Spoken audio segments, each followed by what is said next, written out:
Halo generasi muda Indonesia. Ketemu saya lagi, Nana Schmidt. Di video kali ini saya akan bercerita pengalaman saya selama tinggal di Austria. Kebaikan-kebaikan dari budaya Barat yang mungkin menjadi inspirasi kita atau bisa kita contoh. Satu, penyayang binatang. Dulu saya sama sekali bukan penyayang binatang ya. Saya nggak suka kucing dulu karena suka ngikutin saya. Kalau kucing suka naik-naik, pokoknya saya nggak suka kucing dulu. Nggak suka binatang dan saya nggak peduli dengan binatang sama sekali. Dan saya takut sama anjing gitu. Setiap ada anjing aku tuh pokok takut banget gitu. Tapi semenjak saya tinggal di luar negeri di sini, saya ngelihat orang tuh kok sama anjing sayang banget gitu. Maksudnya anggap anjing itu seperti anak sendiri, bener-bener sebagai anggota keluarga gitu. Awalnya sih saya aneh gitu. Saya ngelihat saya ke kafe, ke restoran. Kok orang bawa anjing ya gitu. Kok boleh ya anjing masuk di sini gitu. Terus saya memang suka anjing. Kalau anjing saya suka, kalau yang anjing kecil bukan anjing besar ya. Anjing yang bulunya banyak tuh memang saya suka karena kayak boneka. Terus waktu itu saya tahun 2014 akhirnya saya memutuskan untuk membeli si Bella. Waktu itu saya di India sih, biar saya ada temen gitu. Maksudnya saya beli Bella di India, terus masih bayi banget 40 hari. Awal-awalnya ya ampun, saya kasih lagi aja nih sama dog lover gitu. Ribet banget gitu. Ya namanya juga masih bayi ya, pipis sembarangan, pop sembarangan gitu, pipis berapa kali dalam sehari gitu. Saya harus bersihin terus gitu dalam rumah. Cuman saya nyesel gitu, aduh gimana ya gitu, malas banget. Tapi waktu dengan seiring waktu saya tuh sama Bella jadi sayang banget, seperti saya kayak punya anak aja gitu. Kalau dia yang sakit saya sedih, kalau dia sakit saya yang repot sedih, pokoknya kayak punya anak aja gitu. Mau kemana, kalau ditinggal lama kepikiran, aduh kesian si Bella kelamaan sendirian gitu. Terus kalau misalnya ada yang ngasarin Bella saya sakit hati gitu, sama aja kayak punya anak gitu. Dan bagusnya lagi, selama saya punya anjing, saya jadi sayang sama semua binatang. Saking sayangnya saya nggak bisa tuh lihat video yang menyiksa binatang apapun. Saya nggak suka ngelihatnya. Kecuali memang masih ular yang berbisa dan ular yang binatang yang membahayakan. Itu aku masih takut. Sama cacing saya masih takut. Ya itu kan ya nggak tahu deh gitu. Saya tuh sama cacing saya masih takut banget gitu. Itu nggak, maksud saya binatang peliharaan lah gitu.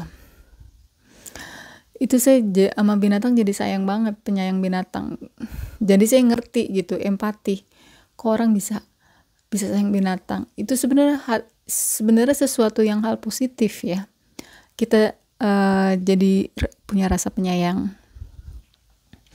Dan itu juga ngaruh dengan ngurangin rasa stres juga kalau kita punya binatang. Mungkin kalian kalau misalnya yang belum ada rasa sayang binatang, mungkin bagi kalian aneh atau nggak peduli gitu. Tapi kalau sudah punya binatang dan benar-benar menyayangi, itu otomatis Anda akan sayang sama semua binatang. Dan rasa sayang itu kita tuh walaupun sayang binatang ada kebanggaan sendiri gitu, kita mempunyai rasa kasih sayang. Kalau menurut aku sih gitu. Kedua, makanya di sini tuh bawa anjing kemana-mana diperbolehkan kecuali ke supermarket atau tempat-tempat yang memang tidak boleh bawa anjing. Ke supermarket karena di supermarket banyak daging mentah, takutnya jadi masalah gitu kan. Banyak-banyak bahan mentah lah. Tapi kalau di restoran boleh gitu. Ya gitu. Kedua, belajar jadi disiplin. Di sini tuh serba on time, harus on time. Jadi dari situ kita juga belajar disiplin on time. Dulu saya waktu kerja masih suka telat-telat kerja. Semenjak di sini, karena di sini disiplin on time itu suatu kewajiban dan budaya mereka gitu. Jadi saya kerja pun datang kemanapun, janji atau apapun itu selalu on time. Udah biasa on time. Kalau nggak on time saya gelisah. Dan nggak mungkin gitu. Kalau di sini mah harus on time, itu wajib. Kedua, disiplin juga tentang rambu-rambu lalu lintas, karena di sini kan peraturan-peraturan pemerintah kalau dilanggar kan sanksinya tuh berat sekali, biayanya tuh mahal banget, maksudnya biaya tilangnya. Karena saking mahalnya biaya tilangnya, mau nggak mau orang sini kita jadi disiplin, maksudnya nggak berani melawan peraturan. Dari awal, karena peraturan tersebut, karena tilangnya mahal, mau nggak mau kita jadi disiplin sama diri sendiri untuk tidak melanggar peraturan gitu. Ada aja sih yang melanggar gitu, tapi tidak sebanyak di negara-negara lain. Misalnya yang aku kan pernah juga di India tuh, aduh lebih parah dari Indonesia gitu untuk melanggar peraturan lalu lintas, itu jauh lebih parah. Terus yang ketiga, apa lagi ya?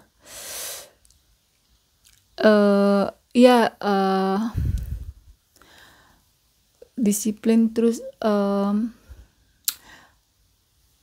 menghargai mandiri, maksudnya mandiri. Kita budaya mereka kan kita nggak perlu cabut. Kita kalau di Indonesia kan kita kadang suka ikut campur, atau ada hal-hal yang pribadi yang nggak perlu dipertanyakan kita pertanyakan, misalnya kapan punya anak, kapan nikah, kapan yang gitu-gitulah. Kalau di sini kan sesuatu yang sangat personal pertanyaan itu, yang orang tersinggung dan tidak boleh dipertanyakan, karena itu sangat tidak sopan dan orang akan tersinggung. Di situ saya juga belajar, oh berarti memang ini pertanyaan ini tidak baik gitu. Sebenarnya bagi saya itu hal yang positif ya, karena biarkanlah orang lain punya privasi yang nggak mau berbagi, kecuali kalau dia mau cerita ya nggak apa-apa gitu. Ya, kebebasan untuk berekspresi, maksudnya di sini kan serba bebas gitu, tidak ada larangan kecuali kalau tidak merugikan orang. Kalau menurut aku gitu. Terus itu sesuatu, menurut aku orang itu punya perbedaan dan pendapat masing-masing yang mereka bebas untuk berpendapat asalkan tidak merugikan orang lain dan kepercayaan orang lain, tidak menyinggung kepercayaan orang lain, itu aja. Ya menurut saya ya pasti setiap budaya ada sisi positif dan negatifnya, tergantung kita menilainya seperti apa. Tapi menurut aku itu ya sesuatu hal-hal yang saya sebutkan itu sesuatu kebaikan positif yang harus kita contoh, hal yang positif yang harus kita contoh. Bukannya berarti Indonesia juga nggak ada kebaikan ya. Budaya Indonesia ya pastilah semua pasti ada positifnya ya, gitu. Tapi kan yang saya bahas di video ini kan saya lagi ngebahas budaya Barat gitu. Oke, sampai di sini dulu video kali saya kali ini. Sampai ketemu di video berikutnya. Thank you for watching.